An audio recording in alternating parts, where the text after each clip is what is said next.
tudo bem? Eu sou a enfermeira Lidiana, da SAIS da UFMT. Estou aqui com a doutora Priscila Magalhães, que ela irá nos explicar o significado do Janeiro Branco. Olá, Lidiana, é um prazer estar aqui e poder esclarecer a população sobre uma campanha tão importante que é o Janeiro Branco, né? Então, essa campanha, assim como outras que provavelmente vocês já conhecem mais, já estão mais habituados, como Outubro Rosa, Novembro Azul, agora temos o Janeiro Branco, que é para chamar atenção para a nossa saúde mental, como uma forma de prevenção do adoecimento mental. E por que branco? Né? Pensa numa folha em branco, uma folha que ainda não foi escrita.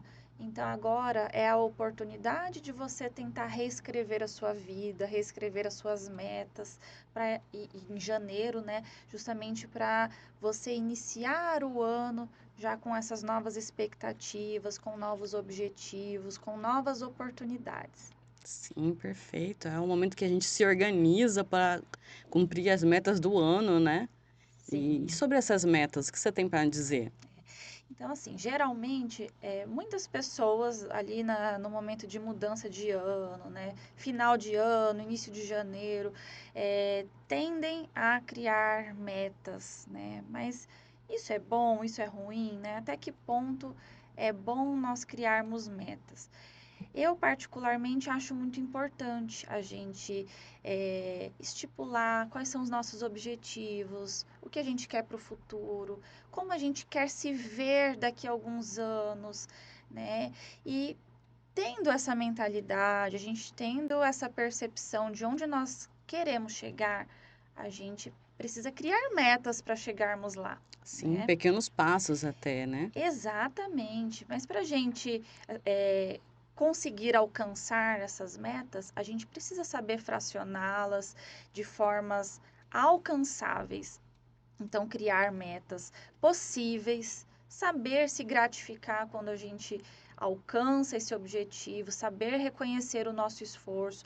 Muitas vezes nós vamos falhar nesse caminho e tá tudo certo, né? Isso faz Sim. parte, mas saber reconhecer o seu esforço é às vezes até muito mais importante do que você atingir o objetivo sempre. Sim, esses passos concretos, né? Você ir devagarzinho, engatinhando, né? E você acha que a saúde mental hoje ainda tem um preconceito quando alguém procura o médico? O que que ele acha? Você acha esse preconceito existe? Eu acho que já melhorou muito. Ainda existe, né? Mas já melhorou muito. Hoje as pessoas conseguem reconhecer o momento de buscar ajuda, de buscar um profissional, né? Mas infelizmente no passado a nossa saúde mental foi muito negligenciada. Né? Então, uma forma que havia de você tirar a pessoa adoecida mentalmente da sociedade era nos manicômios, né? Então, o tratamento não era humanizado, a pessoa sofria e ficava lá a vida inteira afastada da sociedade e não com um objetivo de tratar, até porque não se havia conhecimento adequado naquela época. Mas hoje eu fico muito feliz e muito satisfeita até de trabalhar com essa área, de ver como a medicina evoluiu e como nós temos a cada dia novas possibilidades de tratamento, são tratamentos humanizados, a gente quer o bem-estar do paciente, a gente quer mostrar o caminho, as possibilidades. Nem sempre um tratamento psiquiátrico envolve internação, envolve medicação, às vezes apenas a psicoterapia vai ter um efeito fenomenal para o paciente, né? Mudança de estilo de vida, mudança de alimentação, fazer uma atividade física. Então, muita coisa está envolvida na saúde mental, né? No tratamento e na prevenção do adoecimento mental, e nem tudo é, é, é desumano. Na verdade, não é para ser, né? Esse limiar entre saúde mental e doença mental, ele depende de cada um, né? Cada seu fator, o que que você, a sua vivência, né? Então esse limite não é igual para todo mundo, essa percepção não é igual para todo mundo, é o que eu imagino, né? Sim. E como que a pessoa consegue se identificar ou algum familiar identifica esse sofrimento ou possível passagem de uma saúde, literalmente falando, mental, para sua doença mental. É muito importante essa colocação, né? Porque muitas vezes o paciente ele se vê ali negligenciado pela própria família, pelos próprios amigos, pelas pessoas do seu convívio, por falarem: ah, mas eu já passei por isso e eu tirei de letra. Depressão, isso é coisa da sua cabeça, porque eu já passei por coisas muito piores, né? E aí, às vezes a pessoa não fala isso com má intenção, fala achando que vai Motivar, né? incentivar, que vai motivar, mas pelo contrário, a pessoa que está adoecida sente que não está sendo compreensiva, né? E a dor só sente quem está vivendo aquilo, né? Então você pode ter tudo na vida, você pode ter uma carreira brilhante, você pode ter bens materiais, pode ter uma família maravilhosa, mas você pode estar adoecido, você pode estar triste, você pode estar infeliz com aquilo. E então não significa que tudo tem. O adoecimento acontece apenas pelo ambiente. Não, são fatores genéticos, são fatores hormonais, fatores ambientais, traumas. Então, tudo isso envolve o processo de adoecimento mental. Agora, como você saber, né, o momento de buscar ajuda? Uma coisa que eu tento sempre explicar, acho que é uma forma fácil de entender, é o quanto isso está atrapalhando a sua vida, né? Então, e mudanças de comportamento, né? Se for na questão de como alguém identificar, né? Então, fulano era uma pessoa sociável, amigável, comunicativo, dormia bem, se alimentava bem, e de repente houve ali uma mudança nesse padrão, né? Essa pessoa começou a ficar mais reclusa, não se comunica como antes, ou fica cansado com mais frequência, não mudou nada ali assim na rotina de trabalho, mas a pessoa não sente mais o prazer que sentia antes naquela atividade. Então, são mudanças comportamentais. Então, se a pessoa era de um jeito e hoje está de outro, isso liga um alerta, deveria ligar um alerta nas pessoas que convivem, né? E que muitas vezes passa batido. Então, a mudança comportamental é uma coisa que chama atenção, tem que ligar o alerta. Muitas vezes a própria pessoa não identifica de cara, né? Sim. Sim, já passei por situação de eu mesma não Aham. identificar, sendo enfermeira, né? Uhum. Ter que passar mal e achando que estava infartando para um cardiologista chegar e falar: que tal visitar seu psiquiatra, né? Que tal visitar um psiquiatra? E Aham. aí, mesmo sendo profissional da área, ainda fiquei com o pé atrás: será que eu vou? Será que eu não vou? Graças a Deus foi a melhor decisão que eu tive, Que né? bom, né? E tá dando certo até hoje, e vamos continuar assim. E eu fico mais preocupada com aquelas pessoas que não têm esse acesso ou não têm essa mentalidade de aceitar também, né? Que Sim. muitos, inclusive na área da saúde, é o que mais tem, é aquele medo das medicações, pegando aquele gancho que você disse agorinha, Do passado, né? de falar assim, o remédio. Você acabou de dizer, né, que não há sempre a necessidade da inserção da medicação, tem outras formas. E essas formas, você, como psiquiatra, você identifica que elas também são viáveis, né? Sim, o tratamento ele é individual, né? Então não tem como a gente se basear como uma receita de bolo. Ah, o paciente tem um diagnóstico X, o tratamento é esse. Não é bem assim que funciona na psiquiatria. É, cada paciente tem suas particularidades, tem a sua necessidade. Hoje nós temos um arsenal muito grande de possibilidades de medicações. Então, às vezes, o que é um efeito colateral para vai ser um efeito benéfico para outro. Por exemplo, um medicamento que tem como efeito colateral causar sonolência. Se eu utilizo esse medicamento para uma pessoa que está com insônia, ótimo, né? Então eu acabo resolvendo dois problemas de Sim. uma vez só com uma medicação. Agora, se eu passo um medicamento que tem como efeito colateral causar ativação e eu passo isso para uma pessoa que tem problemas para dormir, Obviamente, a pessoa não vai se adaptar. Só que também vai do paciente retornar, trazer isso para o médico, né? Olha, doutor, eu não me adaptei, eu não estou dormindo bem. E muitos pacientes ali nessa fase de adaptação, que é muito natural disso acontecer, abandonam o tratamento, Sim. né? Uma coisa que eu não vejo em outras áreas, por exemplo, quem recebe um diagnóstico de hipertensão, vai lá no cardiologista e o médico fala, olha, você está hipertenso, vai precisar tomar esse remedinho aqui, esse remédio você vai tomar para o resto da sua vida. E a pessoa sai de lá feliz da Feliz. vida, porque fala: nossa, que bom, Vou o meu resolver. problema tem tratamento. Se eu tomar esse remedinho aqui, todo dia minha pressão vai ficar boa. Mas quando a gente fala de tratamento mental, existe um estigma muito grande, Sim. né? Mas o que eu vejo e que me deixa muito satisfeita é ver pacientes felizes, pacientes satisfeitos com seu tratamento, pacientes que viraram de chave, mudaram e se recuperaram, né? Então, isso é muito satisfatório.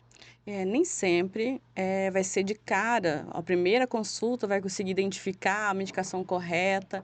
Então, assim, com calma, né? A medicação, ela vai se adequar. Se precisar de medicação, é um barquinho no meio do oceano. Você tem que usar esse barquinho para atravessar, né? Sim, Então, sim, se precisar de medicação, tá tudo bem. Vamos usar a medicação, né? sim, E se tiver outras ajudas também, serão bem-vindas. com Mas certeza. lembrar que a medicação que saiu para mim não serve para o outro e não se automedicar, né? Isso é muito importante, né? Porque, como eu disse, cada medicação tem seu efeito benéfico, seu efeito colateral. Às vezes, nós vamos utilizar o efeito colateral a favor do paciente, de acordo com suas próprias queixas, né? Para que isso seja mais tranquilo, seja mais adaptável e não pese, né, para o paciente.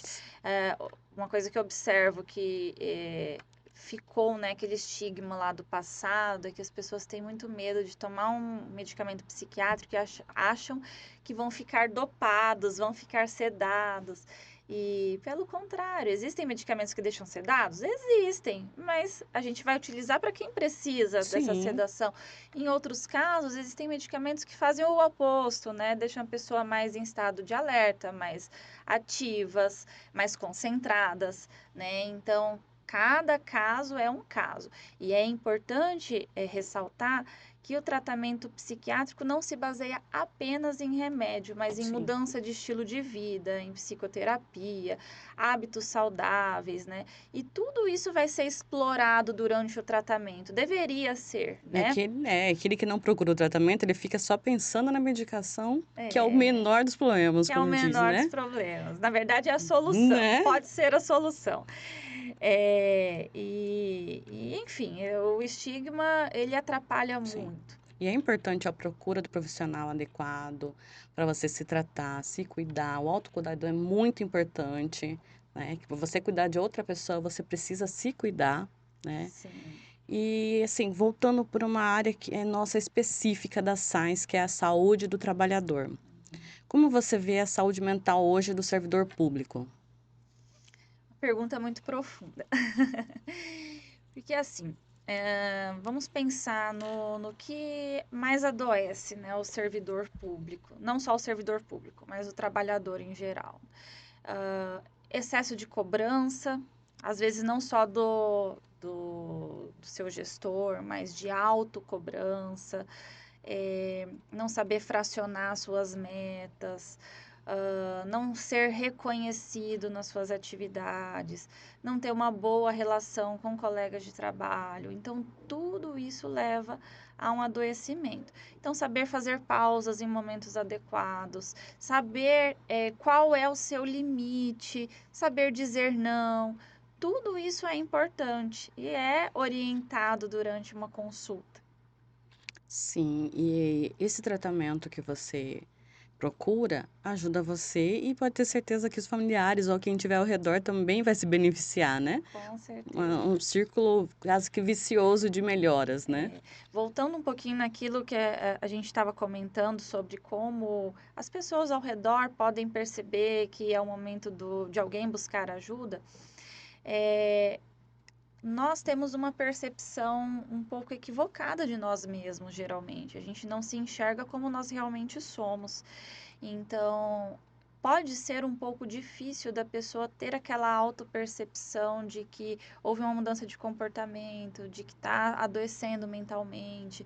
Então, quando alguém próximo, alguém da sua confiança, sugere que você deveria buscar ajuda, ir num psicólogo, ir num psiquiatra, né? Acate isso. E aí, por mais que você às vezes pense, não, eu não preciso, é, leve isso para o profissional. Fala, olha, eu vim aqui porque minha irmã, minha amiga, minha vizinha notou que eu não estou bem e me sugeriu de vir consultar, mas eu não sei por que que eu estou aqui. Isso é muito comum de Sim. acontecer. E aí o profissional vai explorar isso junto com você, sua história de vida, suas dores. E se tiver tudo bem, o profissional vai te falar. Então, não deixe passar isso quando as pessoas estão te dando essa orientação. Vai buscar uma ajuda. Então, vá, mesmo que você não tenha essa clareza de que possa ser ou não o momento, mas vá, para tirar essa dúvida. Na sua vivência, em consultório, toda a sua trajetória, você percebe, consegue identificar, não sei se isso é possível, se vão mais homens ou mais mulheres à procura, ou se as mulheres indicam mais, se os homens indicam mais? É, com certeza, sem sombra de dúvida, são mais mulheres. Mas não necessariamente porque mulheres adoecem mais, mas porque as mulheres, elas têm uma tendência maior de ir ao médico, de cuidar da própria saúde, de buscar ajuda. O homem, isso é cultural, né? O homem, ele não pode adoecer, o homem tem que ser forte, o homem tem que ser o provedor, o homem é quem cuida da família, o homem não chora, né? É, Então, o homem, ele tende a internalizar muito mais, não é porque não adoece, é porque ele internaliza, ele esconde muito mais esses sentimentos. Então, quando ele costuma buscar ajuda, geralmente já está um pouco mais agravada a situação, né? Ou então ele vai porque a esposa levou, porque a mãe levou, né? É mais raro os homens que buscam por livre e espontânea vontade, mas isso existe sim, muitos vão. e qual a sua mensagem para uma pessoa que está hoje passando por um sofrimento em silêncio? A mensagem é que a pessoa deve validar a sua dor, essa dor é real. Acredite nisso, essa dor existe e estamos aqui para te ajudar. Busque ajuda, não tenha medo do tratamento, das orientações, busque ajuda, essa é a mensagem. E para o servidor, no caso, o servidor federal lá da UFMT, o que você tem a nos dizer sobre o nosso atendimento na SAS? Estamos de portas abertas, nosso atendimento ele é muito acolhedor, é um atendimento humanizado, a equipe está preparada para receber a todos. Temos atendimento psiquiátrico e psicológico todos os dias da semana. Tem a doutora Paula também, né? Então, não deixe para depois. Se você sente que agora é o momento, que está precisando, nos procure lá.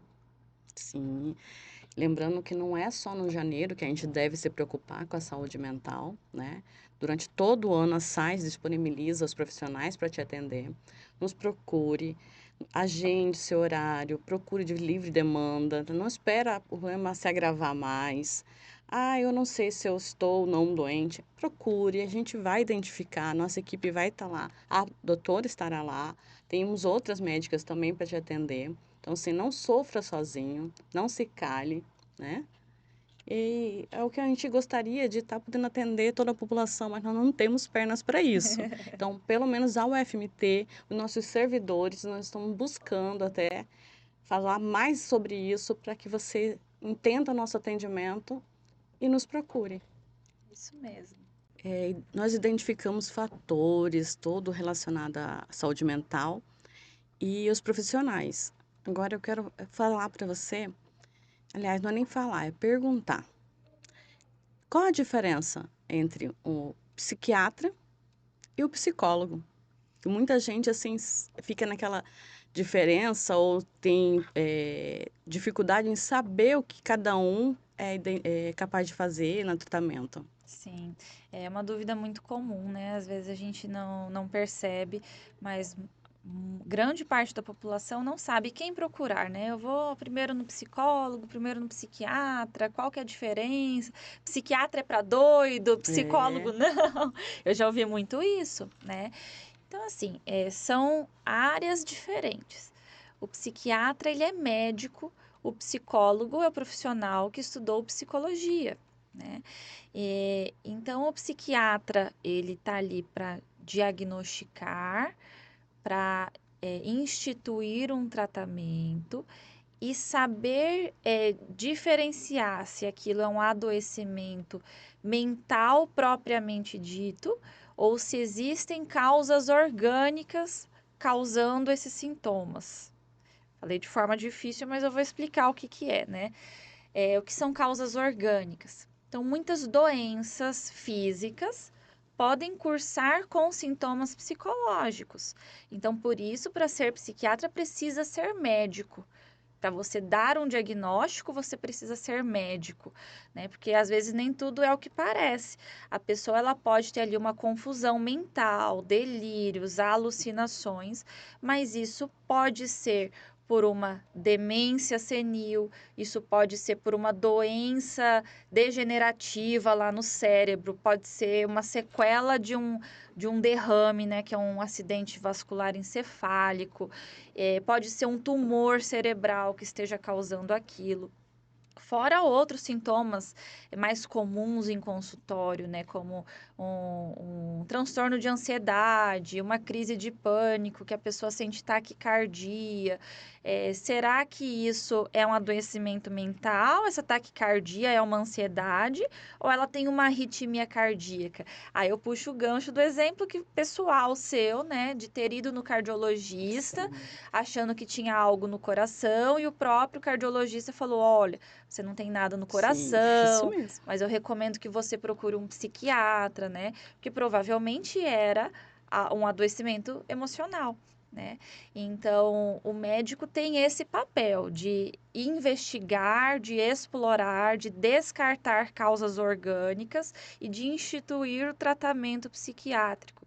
A psicologia está ali, é o braço direito, né? Assim como uma pessoa que quebra uma perna, quebra um braço, faz uma cirurgia, então faz o tratamento cirúrgico ali com o médico, toma medicação, mas precisa da fisioterapia para se reabilitar. Quando a gente fala de um transtorno mental, é semelhante. A psicologia é o nosso braço direito, está ali trabalhando junto conosco para melhorar o paciente. Então, mais na parte comportamental, mudança de hábitos, mudança de pensamentos, identificação de comportamentos que fazem mal àquela pessoa e trabalhar aquela mudança. Então, isso é de suma importância. Muitas vezes, o paciente não vai precisar chegar ao médico, né? O tratamento psicológico pode já ser suficiente, mas é muito importante que existam as duas frentes, né? Que o paciente, mesmo em processo de psicoterapia, é, tenha uma avaliação médica, psiquiátrica, para descartar que esses sintomas sejam de outras causas. Embora eles sejam profissões diferentes, elas se interligam no tratamento, né? Exatamente, são Sim. necessárias. Ninguém está isento de um transtorno mental, de uma saúde não mental, como diz, né? Aham. Ninguém está isento, mas ela também não pode deixar a esperar do nada se resolver, né? Sim. Muitas vezes a gente vai ter mudanças no nosso humor, nós temos muitos sentimentos, muitas emoções, né? Então, alegria, tristeza, raiva, ansiedade, tudo isso nós sentimos e é normal, né? Às vezes as pessoas pensam que vão fazer um tratamento e vão ficar isentos de sentir essas emoções. E isso não existe, não é para acontecer, né? As emoções todas as pessoas são capazes de sentir. Mas em alguns momentos, essa mudança no humor, mudança em como sentir, em como perceber essas emoções, tá fora ali do que é considerado normal. Então, uma pessoa que fica triste por várias semanas seguidas, perde o prazer, perde o interesse em coisas que antes gostava, em vez de melhorar, vai só piorando, né? Então, não está havendo uma modulação adequada desse humor. Então, requer uma atenção maior. Cuidar da saúde mental não é luxo, é necessidade, tá? Não espera adoecer para procurar ajuda. E não é falta de Deus. Isso é muito importante, né? Eu escuto muitos pacientes se queixando dessa falta de apoio e que muitas vezes até se culpam por estar adoecidos, por pensar que é falta de vontade, falta de iniciativa, é falta de ter uma religião, falta de Deus. E assim, tudo é importante na nossa vida, né? Ter uma religião é de fato um fator protetivo, você ter amigos, você ter família, você ter um emprego, tudo isso é importante, mas não é a única causa, Sim, né? Então, em vez de falar isso para o seu amigo que está precisando, de falar isso para o seu familiar, incentive de outras formas, né? sim. Compreenda aquele momento, até porque nós estamos falando de um sintoma, e sintoma de doença, a pessoa não está assim porque quer, Sim. né? Então, ajude de outras formas, ajude incentivando a essa pessoa a buscar ajuda. Acho que isso é o recado mais importante de hoje. Sim. Não julgue, estenda a mão. Leve, ajude-o, né? Obrigada pela sua presença, doutora. Foi muito gratificante. Obrigada a você que está nos assistindo. Acompanhe nossos próximos episódios, tá? Nós vamos lá durante todo o ano. Então, continue seguindo-nos, curte, compartilha. Eu que agradeço a presença de estar aqui, agradeço aos nossos ouvintes, aos nossos seguidores e vamos aguardar os próximos episódios.